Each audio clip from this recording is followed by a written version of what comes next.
Often, when I speak to HR professionals and business leaders about the topic of burnout, they tell me it's not big of an issue in their company. And I ask them, obviously, why they think that is. I've been seen and introduced to many dashboards where you could, for instance, see that the sick day ratio is indeed below the industry average. Let's say in this company it's 1.6 and the industry average is 2.5. So you could say from a system perspective and a KPI view that everything is just great. This company has no issues with workforce being burned out or being stressed or even overstressed. Everything seems fine. But is it really the case?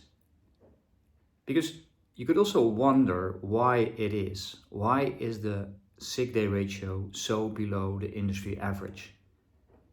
Are people indeed more healthier, or is there something else going on?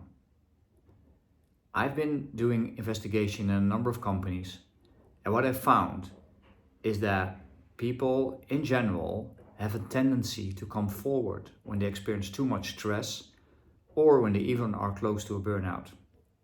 And this is for various reasons.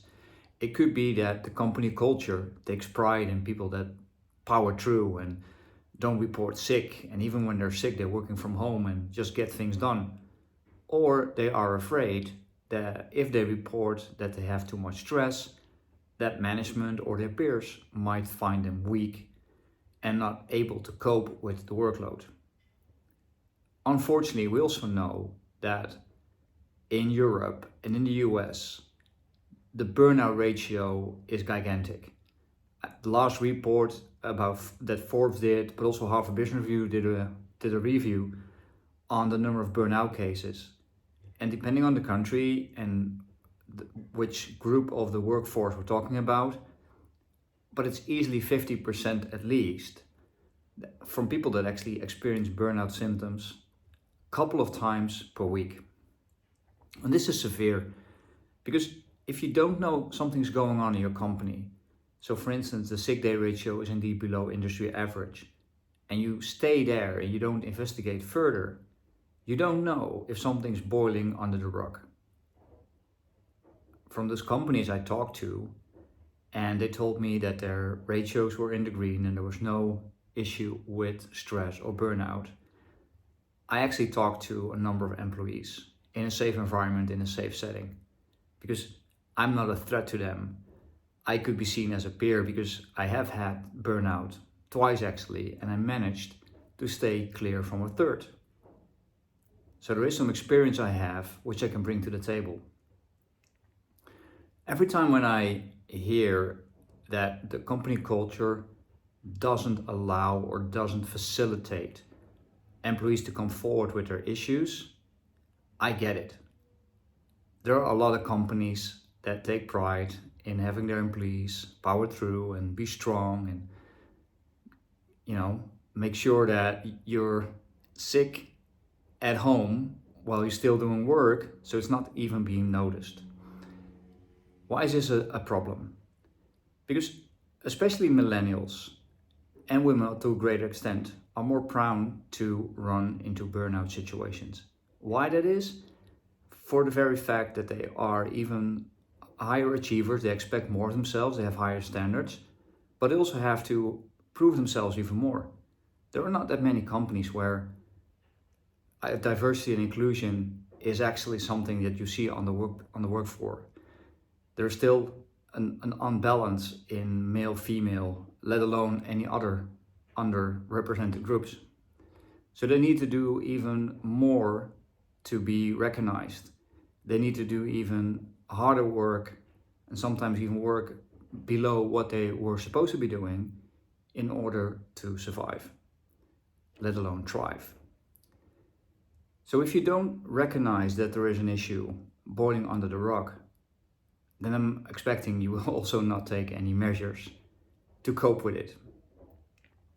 It's a difficult situation because if you don't see any proof points for a rising risk, I get it that it's hard to take time and energy out of the budget and the planning to allocate it to preventing burnout from happening altogether. But what if you're wrong? What if indeed something is boiling under the rug? What if it erupts in such a way that, I don't know, 1/3 of your employees are out of the business? And we know a burnout, you don't recover from that in a week or two. It takes months, on average 6 months.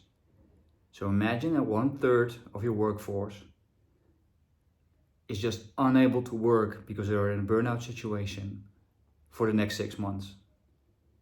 And all because right now that KPI, sick day ratio, was in green. That's gonna be rough. It's the same as when I hear people in training and certification, they ask for money and the CFO asks that person, okay, but what if I invest in our employees and they decide to leave? And then the training manager would ask the CFO, but imagine they would stay. Investing in your workforce is always a solid business case. Preventing a burnout beats it 10 times instead of recovering from it. From an individual perspective, also from a company perspective. So what can you do? I don't believe really in offering counseling and support, because if you offer that, well, I think it's just the basics. You still don't have a safe environment for people to actually reach that helping hand. It needs to be safe to tell that you experience too much stress and that too many things are going on in your life. So how can you get that going?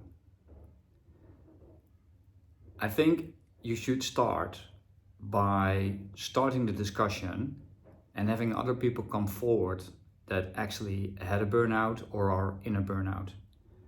Ideally from within the company, somebody that's being seen as an achiever. So people understand it can happen to literally everybody. And if that person feels comfortable, have the person share what happened, what they're experiencing, what they're doing to get back on track, and actually share the bit of a dark side that comes with being in a burnout situation. It doesn't guarantee that overnight everybody will come forward with their issues, but I think it's step one.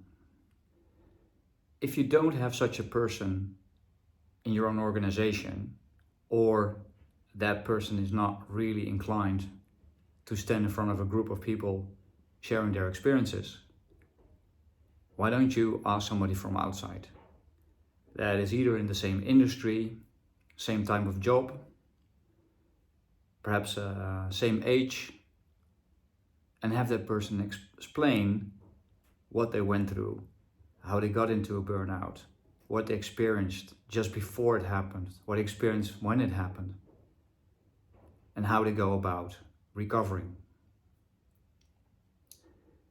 It's a daunting thing to do, to stand in front of people and be in a such vulnerable position to explain what happened to you.